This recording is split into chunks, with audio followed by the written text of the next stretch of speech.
Let's go straight to Democratic Senator Cory Booker from my home state of New Jersey. He is a member of the Harris campaign's National Advisory Board, served alongside Harris in the Senate. They ran against each other in the 2020 Democratic primary. Senator Booker sits on the Foreign Relations and Judiciary Committees, very important positions, obviously. Senator, thank you very much for being with us today. It's great to have two Jersey people together on Fox. Exactly. Thank you very much. Good to see you, sir.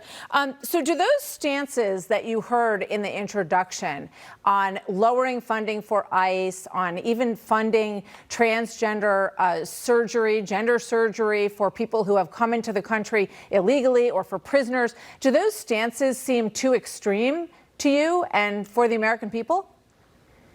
Well, look, I've served with Kamala, as you said, and let me just tell you, in the Senate, she was a pragmatist. And one of the things I really admired about her the most was her willingness to cross the aisle and look for, pragmatic bipartisanship and solutions. And so this is somebody that I know will find ways to get things done. Any issue in the United States, whether it's immigration or jobs or investment in education, has to come through negotiation.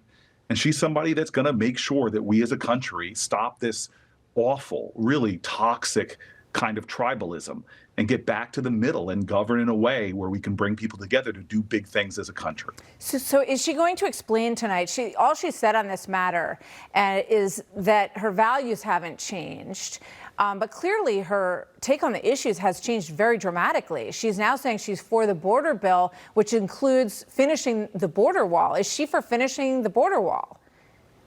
Well, I'll tell you what, that bipartisan coalition that came together from the most conservative Senator Lankford, all the way to a blue state Democrat and Chris Murphy, was a compromise that would have gotten across the finish line if it wasn't stopped by Donald Trump for overtly political reasons. He said it very plainly.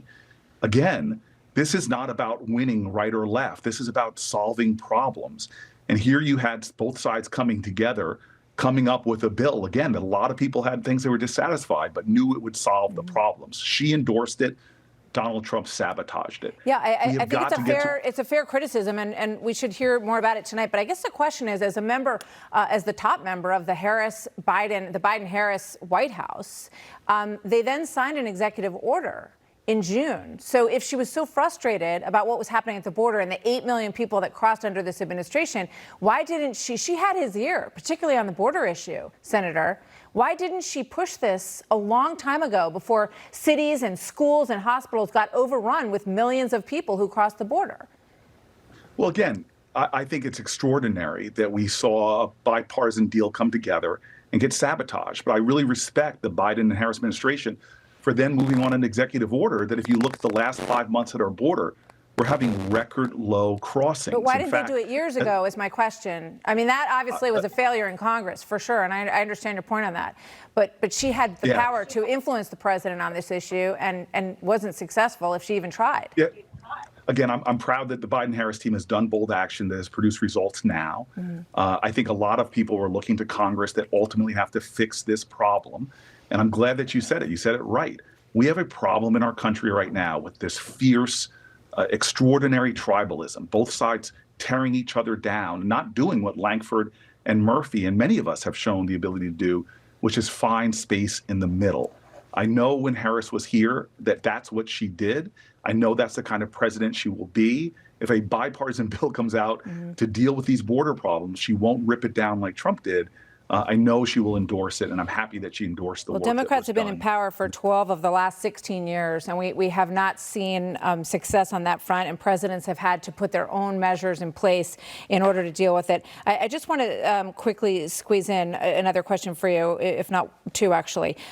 She said that her values have stayed the same. You say that the two of you are very close. Are we going to learn tonight how she got from these more extreme takes, which she was very clear about when she ran for president, to where she is now? Is she going to take us on that journey so people can understand how she got to the middle?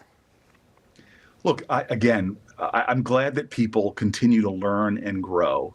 J.D. Vance had extreme views about Donald Trump, literally putting him in the same sentence as Adolf Hitler when he began, and he evolved as well.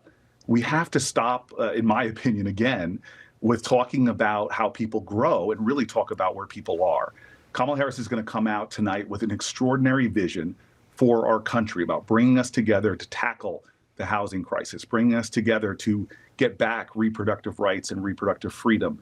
And she's going to give a vision about how we continue to build on the Biden progress of lowering costs of things like prescription drug costs, lowering costs of the way that banks and airlines have been picking away at us that now they can't do thanks to some of the good work. It's about time we focus on the issues today, and I'm proud that she continues to evolve as a leader. Well, we look forward to seeing her tonight and hearing from both of the candidates tonight. Do you think they should do another debate? And, you know, it's great to have so many of her supporters with us in the past week or so.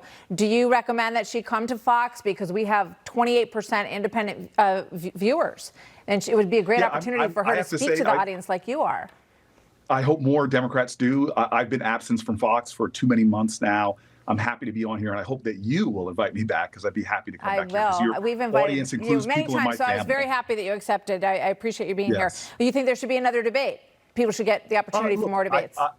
I'm a guy that thinks it would be good, but I understand. I had only one for my Senate campaign.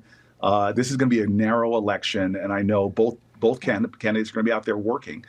Whether there's another debate or not, I think the two of them have to come together and make that decision. Well, we hope there'll be lots of opportunities to interview her and do town halls or debates or whatever it is. We got a tight window here for everyone to get to know everybody and vote. So we look forward to that. Senator Booker, thank you very much. It's good to have you here. I'm really grateful for you having me on. Thank you. I appreciate it. Thank you for being here, sir.